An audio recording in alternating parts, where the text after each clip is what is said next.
네, 11월의 첫 번째 랭킹 5 시간입니다. 오늘도 이야기 나눠볼 게 많을 것 같고요. 저희 대기실에서도 미 대선까지는 확실히 지수 방향성 잡기가 어려운 걸까요? 이런 고민들을 좀 나눴었는데 지금부터 함께 해보도록 할게요. IS 김태성 본부장, 오로라 투자자문 유창희 본부장과 함께합니다. 안녕하세요. 안녕하십니까. 안녕하세요. 네, 지수는 계속해서 갈팡질팡하는 모습입니다. 그런 가운데 미국에서 빅테크 실적의 우려가 우리에게도 좀 크게 영향을 주고 있는 상황입니다. 큰 종목들 위주로 좀 빠지고 반도체 쪽에 타격을 입다 보니까 호실적에도 불구하고 지금 우리 증시까지 영향을 좀 받고 있는 상황. 특히나 AI 관련해서 얘기를 해봐야 될 텐데요. 아마존이나 인텔 호실적 냈고요. 애플도 실적 괜찮았습니다. 마이크로소프트나 메타 같은 경우에도 실적 자체로 놓고 봤을 때는 괜찮았는데 아무래도 앞으로 투자를 많이 하겠다, 비용이 많이 든다 이런 얘기 나와서인지 좀 그 부담이 크게 작용하고 있는 것으로 보입니다. 그런데요, 김태성 본부장님, 투자를 많이 한다는 건 앞으로도 꾸준히 AI가 상당히 좋다라는 게 될 텐데 그건 좋은 건데 왜 우리 AI 관련주들 오늘도 비실비실한 건지 왜 그런 거예요?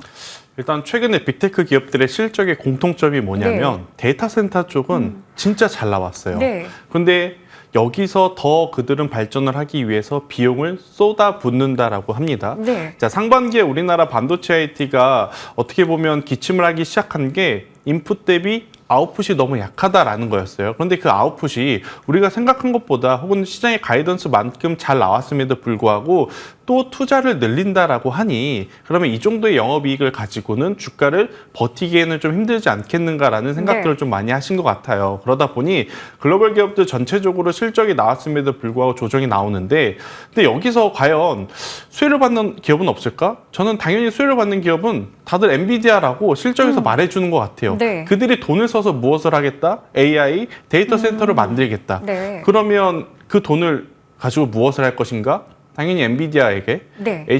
HBM을 포함한 블랙에를 사겠죠. 그러다 보니 저는 아무래도 이제 엔비디아만큼은 굉장히 또 좋은 어떤 수혜를 받을 네. 수밖에 없지 않나라는 생각이 들고 있고 그럼 그걸 가지고 우리나라에 와서 대입을 해보면 SK하이닉스, 네. 한미반도체, 이스페타시스 그 밸류체인들. 그렇죠. 네. 그런데 한미반도체 오늘 약하죠. 네. 그리고 한미반도체도 예전만큼의 힘을 보여주지 못하고 네. 이스페타시스는 일단 설이라고는 하지만 네, 유상증자가 또 가능하다라는 이야기 때문에 네. 지금 투심 자체가 좋지 못하는 그러니까 그들만의 이야기에 우리나라 증시가 지금 반응을 하지 못하는 것은 결국 시장에 돈이 없기 때문에 네. 그럼 시장에 돈이 들어오려면 외국인의 수급이 들어와야 되는데 근본적으로 지금 외국인의 수급이 없는 상태에서 반도체 IT, 글로벌 빅테크들의 어떤 흐름을 따라갈 수 있겠느냐 저는 그건 어렵다라는 생각이 들어요. 네. 그래서 일단은 조금은 더 지켜보셔야 될 부분 그렇다고 너무 지금 리스크 관리 차원에서의 매도는 저는 아니다라고 봅니다. 왜냐하면 소프트웨어 쪽에서는 돈을 써서 하드웨어를 사야 되는 입장. 우리나라는 소프트웨어보다는 하드웨어의 강점을 가지고 있기 때문에 지금 당장 그 수혜를 보지 못하는 게 아쉬울 수는 있어도 결국엔 SK하이닉스가 이번에 영업이익으로 보여줬다시피 충분히 4분기에도 좋은 성과를 좀 내줄 수 있는 부분들이 많지 않을까라는 생각이 들어서요. 저는 반도체에 대해서는 긍정적인 어떤 뷰는 계속해서 유지는 좀 할 수는 있을 것 같고요.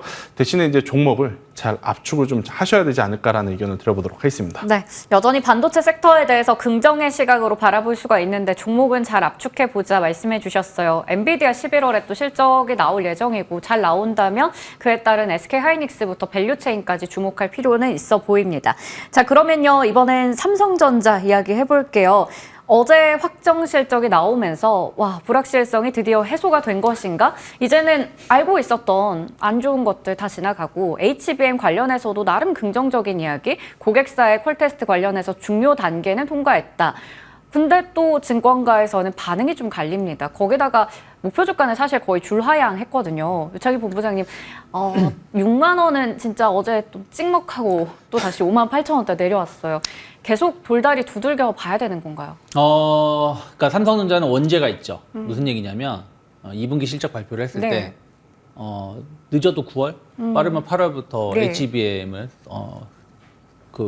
공급한다라고 말을 했는데 공급하지 못한 거죠. 그러니까 이번에도 4분기에 HBM을 공급할 거고 3분기 때랑 내용이 거의 같아요. 네. 4분기 매출이 HBM이 전체 매출 중에서 반도체 관련해서 한 50% 차지할 거다는 얘기도 3분기에도 나왔었거든요.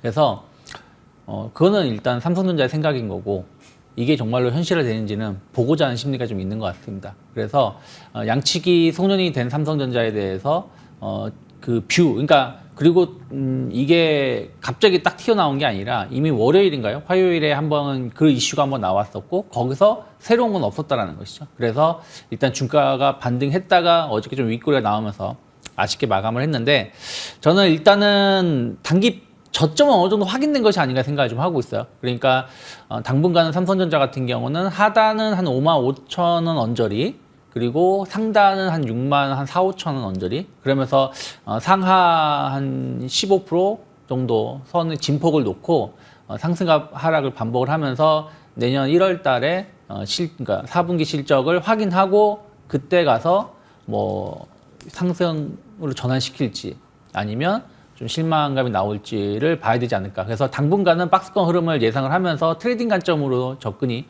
바람직하지 않을까 판단하고 있습니다. 네, 아직까지는 또 지켜봐야 할 부분들이 많네요. 4분기 실적 내년에 나오는 걸 보고 나서 확실히 이제는 방향을 어딘가로 잡겠구나라는 게 확인될 것이다. 여전히 박스권의 움직임은 이어갈 수 있다라는 이야기를 주셨습니다. 자, 그렇다면요. 개별 또 종목으로 한번 넘어가 볼게요. 원익홀딩스, 원익 이쪽의 시세가 오늘 또 크게 나고 있는데 메타가 원익 로보틱스와 뭔가 또 협업을 한다. 이런 뉴스가 있었어요. 원익홀딩스 여전히 상한가 부근이죠. 그리고 원익도 오늘 급등세. 단기적인 이슈라고 보기엔 생각보다 원익 로보틱스 뉴스도 큰 것 같은데요. 김대성 본부장님 네. 대응 어떻게 할까요? 지금은 너무 보유자 영역인가요? 그러니까 이게 바라보는 시각에 따라서 좀 다를 수는 네. 있는데 저같이 이제 공격적으로 좀 트레이딩을 하시는 분들은 지금 이쪽에서 해야 되는 게 맞죠. 그러니까 제가 앞서서도 이야기 드렸지만 네. 우리나라 대형주들이 지금 움직이기 어려운 이유가 거래대금이 적어서지 않습니까? 네.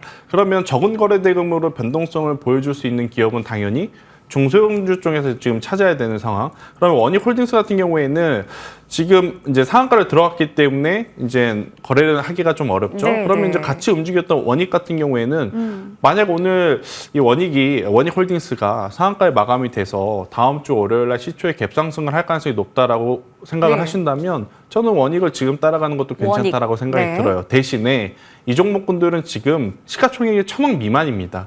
그러니까 시가총액 1,000억 미만인 종목의 장단점은 뭐냐? 적은 돈으로 주가가 올라갈 수 있지만 적은 매도 물량을 통해서도 주가가 내려갈 수 있음을 인지를 하시고 하실 때 하시더라도 저는 기준이 있으셔야 된다. 그러니까 이 기준이라는 게 3%, 5%, 7% 올라가면 매도 이런 매도의 기준이 중요한 게 아니라 내가 매수를 했는데 5%, 7% 반대로 하락을 했을 때 정말로 손절을 할 수 있는가 그걸 이제 본인 스스로 할 수 있다면 저는 소액으로 한번 하는 것도 지금은 나쁘지 않다. 뭐 시가총액 대형주들이 안 움직이는데 언제까지 그들만 바라보고 있을 수는 없지 네네. 않습니까? 그래서 만약 데이 트레이딩 혹은 단기적인 종목을 원하시는 분들이라면 이렇게 거래량이 터진 쪽에서 지금은 하는 게 맞지 않을까라는 의견 드려보도록 하겠습니다. 대형주 잘 안 가는데 가만히 우리 손 놓고 기다릴 수는 그렇죠. 없으니까 또 이런 쪽에서도 기회를 찾을 수 있다. 원익 정도는 트레이딩도 가능하다 말씀해 주셨습니다. 자, 그리고 HPSP, EST 이쪽도 이야기 해봐야겠죠. 특허 소송이 있었어요. 특허 침해 소송 양사가 진행을 했었는데 여기서 HPSP가 일단은 이겼습니다. 그러다 보니까 EST는 하한가, HPSP는 10%대 급등, 완전히 이제 다른 모습을 나타내고 있습니다. EST 쪽에서 재청구 나설 것이다 뭐 이런 얘기 나오고 있긴 한데 그래도 일단은 HPSP가 이기다 보니까 우리의 독점 지위는 여전히 유지가 될 것이야. 그렇다면 양사를 또 갖고 계신 분들은 어떻게 해야 될까요? 유창희 본부장님. 네.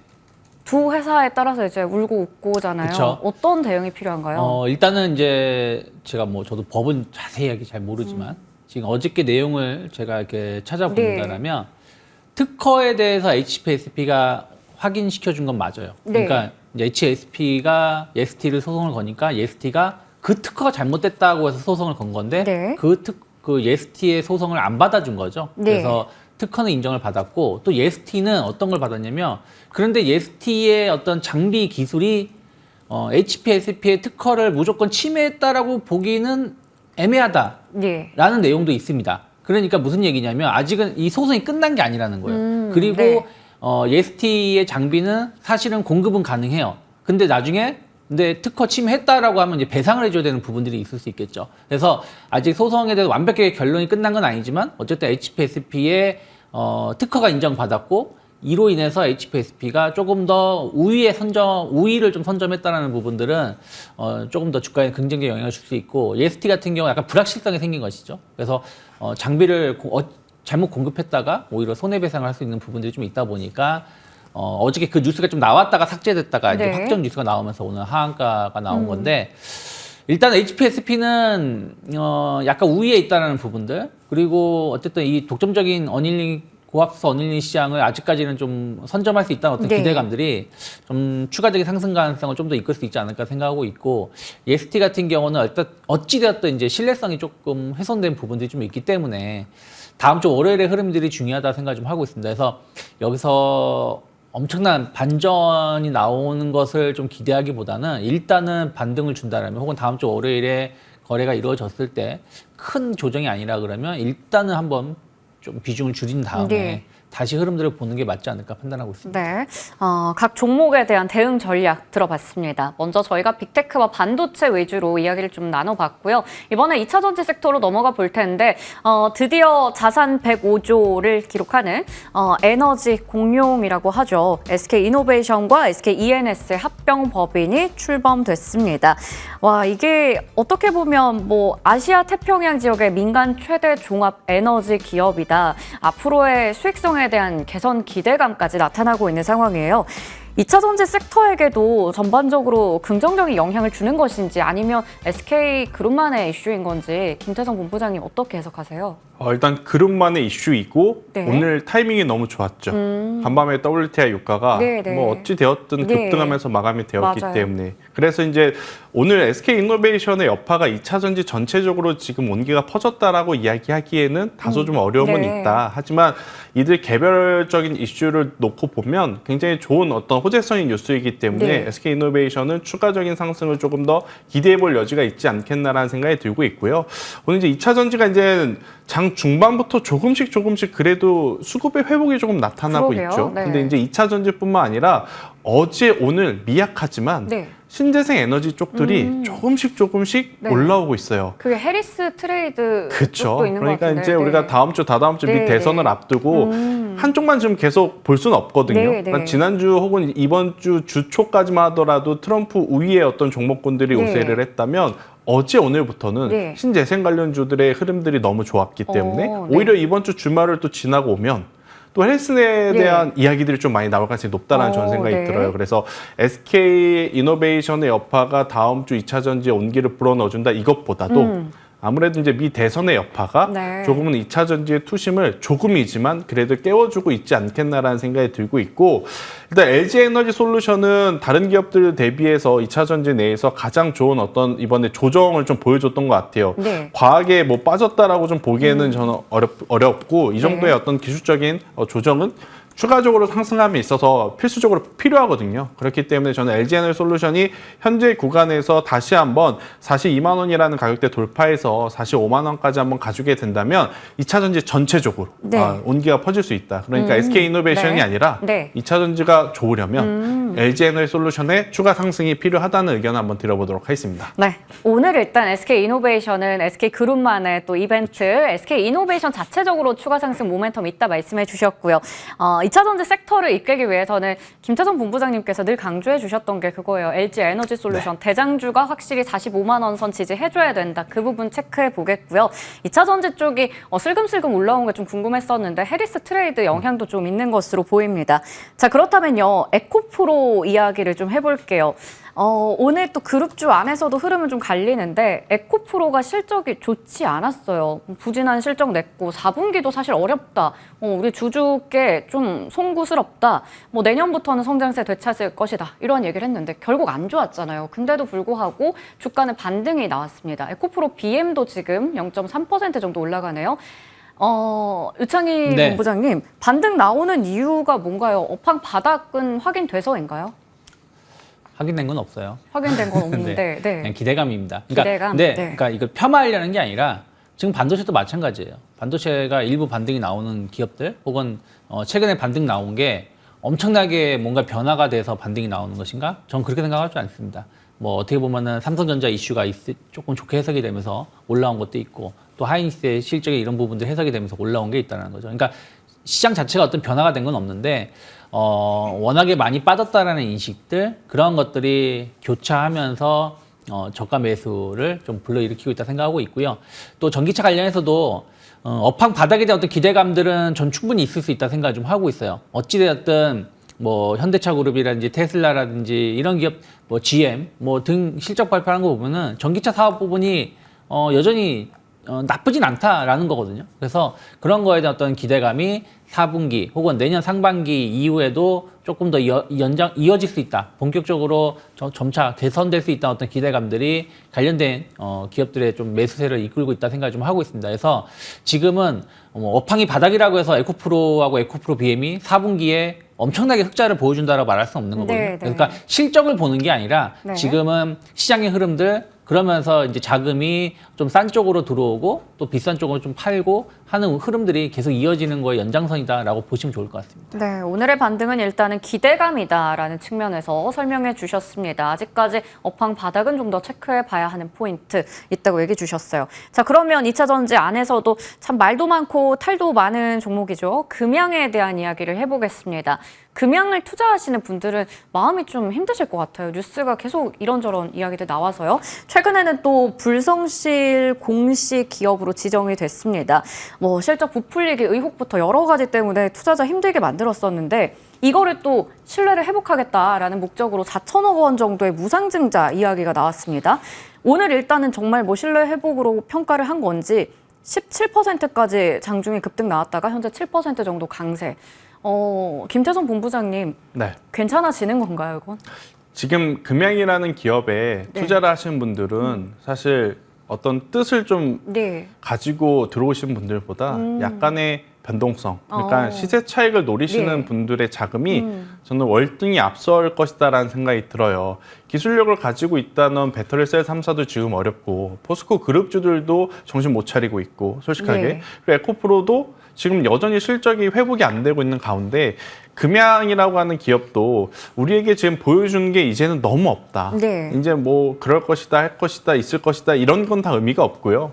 투자자들에게 신뢰를 회복을 하려면 신뢰 있는 어떤 아웃퍼폼 하는 모습들을 좀 보여줘야 되는데 그런 게 없는 상황에서 또 이 구간에서 뭐 삼자 유증이라고는 하지만 결국 이게 주주들한테 좋은 것인가? 저는 좋은 것은 하나도 없다라는 생각이 들어요. 그래서 본질적인 것을 생각을 해보면 금양 같은 경우에는 지금은 반등이 나올 때 중간중간 당연히 기술적인 반등은 나올 겁니다. 아무래도 이제 고점이 19만 원이었던 주가였기 때문에 지금 이제 4만 4천 원인데 중간중간에 기술적인 반등은 나오겠지만 앞서 이야기 드렸던 대로 단기적인 트레이딩 외에 가치를 좀 보고 투자하시는 것은 지금은 어렵지 않겠는가 저는 이렇게 좀 말씀드려보면서 오늘처럼 이렇게 반등이 될 만한 요소들이 나올 때마다 저는 금양은 비중을 좀 줄이시는 게 맞지 않을까라는 조심스러운 이야기 드리도록 하겠습니다. 네.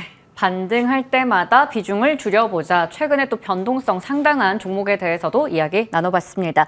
자, 그러면 이번에는 화장품으로 넘어가 보겠습니다. 오늘 또 10월 수출입 데이터 발표 나오면서 반도체도 좋았고요. 화장품은 사실 꾸준히 좋습니다. K-뷰티는 여전히 글로벌 시장에서 상당한 인기를 누리고 있고 이렇게 수출이 잘 되고 뭐 실적도 괜찮은데 왜 비실비실 거리는 건지 이해가 잘 안 돼서요.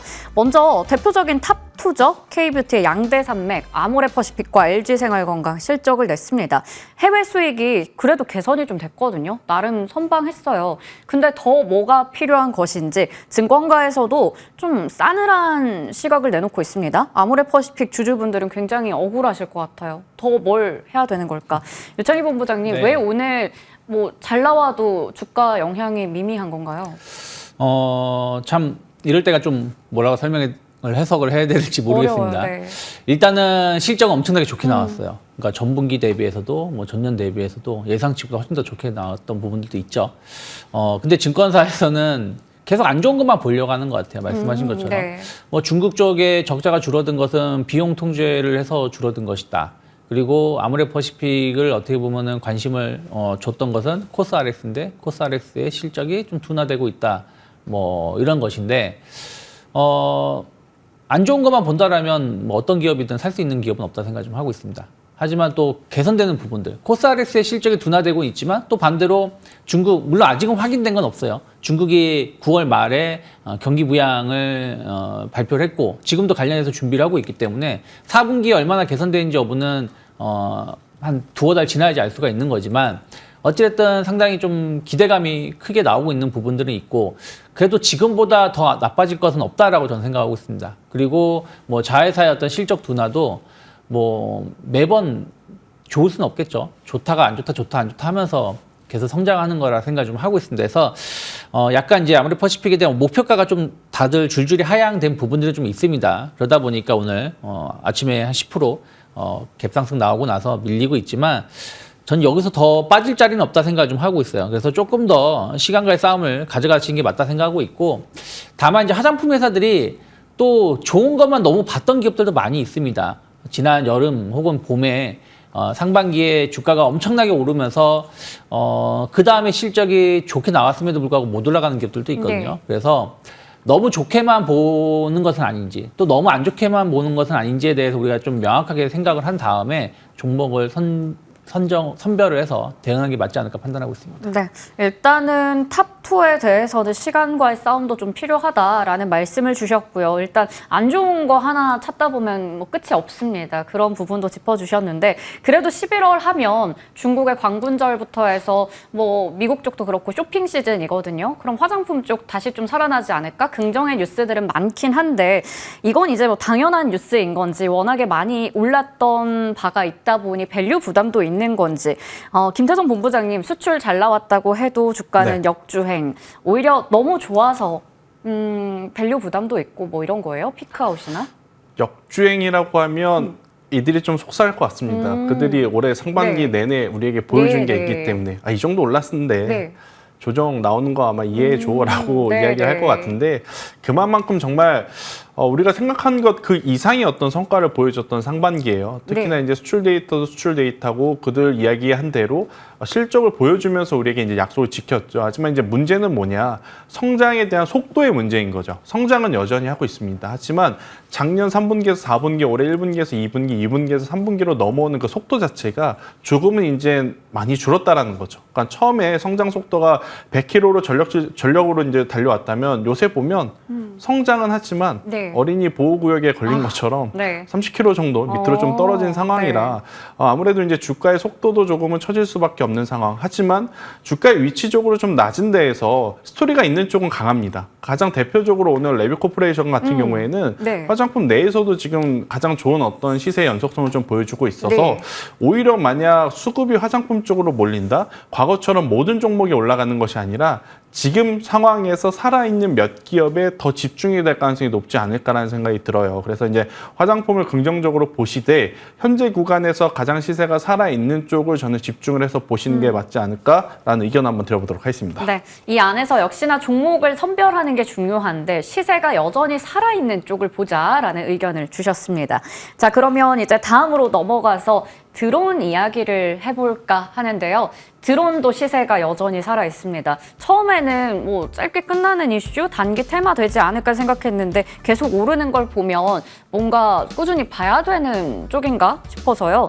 유창희 본부장님, 드론주들 오늘 좀 윗꼬리가 달려있긴 합니다만 최근에 일단 시세는 유지가 되고 있습니다. 미중 갈등에 따라서 확실히 드론 제조에 뭔가 차질이 있다? 그렇다면 우리 드론 기업들이 미국으로 뭐 갈 수 있다. 반사 이익에 대한 기대감 있긴 하잖아요. 네. 그게 여전히 작용하는 것인지 그렇다면 또 실제로 우리 드론 기업 중에 어떤 기업이 수혜를 받을 것인지 고민은 많이 됩니다. 어떻게 보세요? 사실은 이제 그 드론 기업들이 최근에 올라온 게 네. 과연 미중 분쟁 때문에 그런 것인가? 우크라 러시아 네. 이슈가 있죠. 또. 오히려 그게 더 크지 않나 네. 생각 좀 하고 있어요. 그러니까 미중 무역 분쟁 이슈들 때문에 그 중국 DJI인가요? 그 드론 업체 규제한다 네, 네. 뭐 이런 얘기가 있었을 때 물론 관련된 기업이 움직이긴 했습니다만은 그 다음에 이렇다 할 움직임이 없어요. 왜냐하면 사실 우리나라 기업들의 드론의 어떤 시장 점유율은 상당히 미약한 부분들이 좀 있거든요. 하지만 이제 이게 국방으로 옮겨지면서 어쨌든 이제 남북 간에 약간 드론 관련된 이슈가 좀 있었고 또 중동 전쟁, 뭐 러우 전쟁도 마찬가지입니다. 러우 전쟁에서도 드론 관련된 어떤 공격이 처음 시도가 된 이제 그런 게 있었고 중동에서는 다 드론으로 지금 서로 간의 싸움을 하고 있는 게 아니겠습니까? 그래서 이 드론이라는 게 엄청나게 중요해졌다. 그리고 이 드론의 효율성이 확인되고 있는 부분들이 있다 보니까 이 시장에 대한 어떤 관심이 계속 높아지고 있지 않을까 생각을 좀 하고 있습니다. 그래서 저는 무역 분쟁 이슈로 보기보다는 국방의 어떤 흐름의 변화, 예전에는 대전차 재래식 무기, 약간 전차 이런 쪽이었더라면 그 다음에는 이제 미사일, 뭐 비행기, 전투기 쪽으로 가다가 이제는 드론 쪽으로 좀 변화가 되고 있는 부분들이 있기 때문에 저는 방산 관련돼서 어떤 드론 쪽에 대해서 기술력이 있고 또 실적이 잘 나오는 기업들이라면 충분히 중장기적으로 투자해 볼 수 있지 않을까 판단하고 있습니다. 네, 드론 쪽에 대해서도 긍정적인 포인트를 짚어주셨습니다. 최근에 또 방산 드론 묶이는 그런 쪽 본다면 좋을 것 같다 얘기해 주셨어요. 그러면요, 방산 빅4에 대한 시각도 궁금한 게요. 중소형주들은 사실 뭐 이런 뉴스들 우크라 러시아 이야기 나올 때마다 대북 리스크 있을 때마다 크게 튀는데 방산 대표주는 뭐 실적 수출 좋았는데 고점을 미리 좀 찍어서인지 그 부근에서 좀 머무르고 있더라고요. 미 대선 끝나야 되는 것인지 김태성 본부장님 대선 이제 정말 코앞으로 다가왔는데 이거 결과에 따라서 우리 뭐 좀 홀딩을 해야 될지 아니면 대선 기점으로 해서 비중을 조절하든지 뭐 관망을 해야 될지 궁금하네요. 일단 저는 개인적으로 방산 대형주들 네. 대표적으로 하나 에어로스페이스, 네. 현대로템, LIG 넥스원 이러한 쪽은 한국항공우주. 네. 한국항공우주는 좀 제외를 하고요. 네. 앞선 세 기업은 이제는 비중을 조금 줄이시는 게 맞지 않을까. 네. 일단 수익을 보고 계실 투자자분들이 확률적으로 더 많거든요. 훨씬 더 많은 상황이고. 일단 오늘 하나 에어로스페이스는 여전히 좋은 모습을 보이지만 네. 현대로템과 LIG 넥선 같은 경우에는 다소 좀 주춤하는 네. 모습을 좀 보이고 있어요. 그러니까 이제 이쪽도 조금씩 미약하게나마 방향성이 조금 달라지고 있는 그러한 상황이라서 물론 여기서 또 수출에 대한 이야기가 새롭게 폴란드 네. 말고 새로운 나라 이야기가 나오면 또 급변할 수는 있습니다. 하지만 우리가 계속 수출 이야기를 하면 폴란드 맞아요. 계속 같은 나라에 대한 부분들이 이제 반복이 되는 거라 저는 신선도가 좀 많이 떨어지고 있다는 생각이 들어요. 그래서 안 좋다라기보단 일단 지금의 어떤 고점에서는 일정 부분은 수익을 챙기시는 게 맞을 것 같고요. 그 다음에 기술적으로 조정이 나올 때 다시 담아보는 게 어떨까 생각이 드는데 저는 그래도 한국항공우주는 조금 다르게 봐야 된다. 사실 앞선 세 종목 올릴 때 한국항공우주는 못 올랐습니다. 아무래도 이제 인도네시아 쪽과의 어떤 여러 가지 이슈가 발목을 좀 잡고 있던 상황. 하지만 이제 최근에는 그런 것들이 좀 해결이 되면서 가장 또 상승할 수 있는 룸 자체가 또 많아 보이는 것도 한국항공우주가 아닌가라는 생각이 들어서요. 또 우주항공 쪽 요새 좋거든요. 네. 그래서 저는 한국항공우주만큼은 천천히. 그러니까 속도에 대한 욕심은 그렇게 내실 필요는 없을 네, 것 같아요. 네. 우주항공 같은 경우에는. 그래서 속도에 대한 부담이 없으신 분들은 한국항공우주도 괜찮지 않겠는가라는 의견 드려보도록 하겠습니다. 네. 한국항공우주 정도는 좀 지켜볼 만하고 나머지 종목들 대표주 3사에 대해서는 비중 적절하게 조정해보자 얘기해 주셨습니다. 자, 그리고 해리스 트레이드 관련한 질문도 추가로 드리겠습니다. 유창희 본부장님, 아까 또 사전투표에서 해리스 쪽에 네. 좀 우위를 점했다라는 뉴스가 전해졌어요. 와, 막판까지 계속 왔다 갔다 하고 있는 상황입니다. 그러다 보니까 2차 전지나 신재생 에너지, 마리화나 뭐 낙태 피임 등등 일부 테마주들이 슬금슬금 올라와서 시세 잘 나는 쪽들도 있습니다. 그러면 다시 또 이쪽으로 옮겨 가볼까요? 이게 참 힘든 것 같아요. 그러니까 사전 투표를 네. 하는 이제 우리나라 미국은 다르긴 합니다만 네, 네. 우리나라 같은 경우는 약간 사전 투표 하시는 분들이 약간 진보적인 성향을 가신 분들이 상대적으로 보수보다 좀 더 많이 네. 하시잖아요. 그러니까 미국 같은 경우도 뭐 전 잘 모르지만 어쨌든 사전 투표 쪽으로 해서 어쨌든 60% 이상이 해리스 쪽이 네, 조금 더 네. 우위에 있었다. 뭐 설문조사를 해보니까 그런 얘기가 나오고 있는데 또 이제 그런 부분도 있고 또 그 사전 투표한 시기가 사실은 트럼프가 상당히 기세 좋게 분위기가 좋았을 때인데도 불구하고 해리스가 좀 더 좋았다라는 부분들은 그래도 좀 희망이 좀 생길 수 있는 부분들이라 생각하고 있습니다. 하지만 결국에는 제일 중요한 본투표죠. 본투표에서 어떤 결과가 나오는지가 중요하지 않을까 생각을 좀 하고 있는데 어쨌든 이제 신재생 에너지 쪽으로 해서 CS 윈드라든지 일부 이제 풍력주들하고 태양광 관련된 종목군들이 좀 반등은 나오고 있지만 이게 만약에 주말에 어떤 붐업을 해준다라면 한 번 정도는 더 월요일이나 화요일 정도에 한 번 주가가 반등을 줄 수 있지 않을까 생각을 좀 하고 있습니다. 그런데 이게 대선까지 가지고 간다? 근데 먼저 오르게 된다라면 오히려 대선이 끝나고 나서도 상승은 좀 쉽지 않다 생각하고 있기 때문에 일단은 한 번 정도 주말에 대한 어떤 기대감을 갖고 매수는 가능하겠지만 그로 인해서 오른다라면 대선 직전에는 좀 비중을 줄여 나가는 게 맞지 않을까 판단하고 네, 있습니다. 이게 또 방산을 좀 비중을 줄이고 뭐 해리스 트레이드로 넘어가야 되나 이런 고민도 있었는데 주말에 또 나오는 추가적인 뉴스들 보면서 월요일장에서의 시세까지 연결해 봐야 됩니다. 무엇보다 만약에 그 이후에 해리스 트레이드 관련주들이 쭉쭉 올라간다면 미 대선 관련해서 결과 나오기 전에는 또 적절하게 차익을 챙겨보자라는 부분도 짚어주셨습니다. 자, 그러면 이제 마지막으로 조선 이야기 해보겠습니다. 실적은 좋은데 뭐 전망도 좋은데 선가의 피크아웃이라는 또 무서운 단어가 공존하면서 주가 흐름은 최근에 좀 쉬어가고 있습니다. 일단은 김태성 본부장님, 네. 조선주 좋긴 한데 또 내리고 물론 지금은 낙폭은 좀 줄여가고 있긴 한데 최근에 어떻게 대응을 해야 될지 모르겠더라고요. 일단 조선주도 같은 경우에는 너무 걱정하실 필요 없다. 그러니까 네. 오늘 장 초반에 조금 이제 실망 매도 네. 물량이 나왔던 것은 저는 개인적으로 생각을 해봤었을 때 네. 그러니까 흑자 전환도 흑자 전환인데 그 규모를 좀 기대를 많이 했었거든요. 네. 근데 그 규모가 엄청난 어닝 서프라이즈급은 아니었기 때문에 일정 부분 차익 매도 물량이 좀 나왔다 생각이 들고 있고 그러면 왜 우리가 생각한 것 그 이상의 어닝이 나오지 않는 거냐라고 하면 일단 신조 성과에 대한 이야기 우리가 굉장히 많이 했잖아요. 근데 네. 이제 이게 2008년도에 가장 높았을 때가 191포인트 정도였는데 아직 그걸 못 넘었습니다. 이게 이제 넘어가야 네. 아무래도 이제 시세가 나올 가능성이 높거든요. 그러니까 여러분들이 상식적으로 좀 생각을 해보면 2008년도, 그러니까 지금으로부터 15년 전이잖아요. 15년 동안 신조선가뿐만 아니라 거기에 들어가는 인건비도 올랐고요. 원자재도 올랐고요.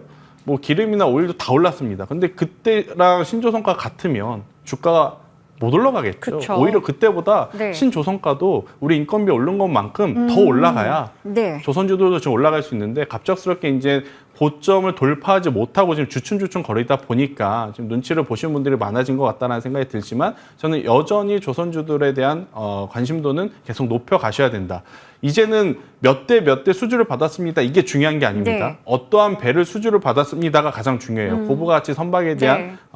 수요가 지금 높아졌기 때문에 그런 기준으로 보면 우리나라 기업이 월등히 중국 기업들을 지금 앞서고 있음은 팩트이기 때문에 저는 지속적으로 보시는 게 맞지 네. 않을까라는 의견 드려보도록 하겠습니다. 네. 조선 섹터에 대해서는 여전히 긍정적으로 바라볼 수 있고 걱정하지 않아도 된다라는 말씀까지 덧붙여 주셨습니다.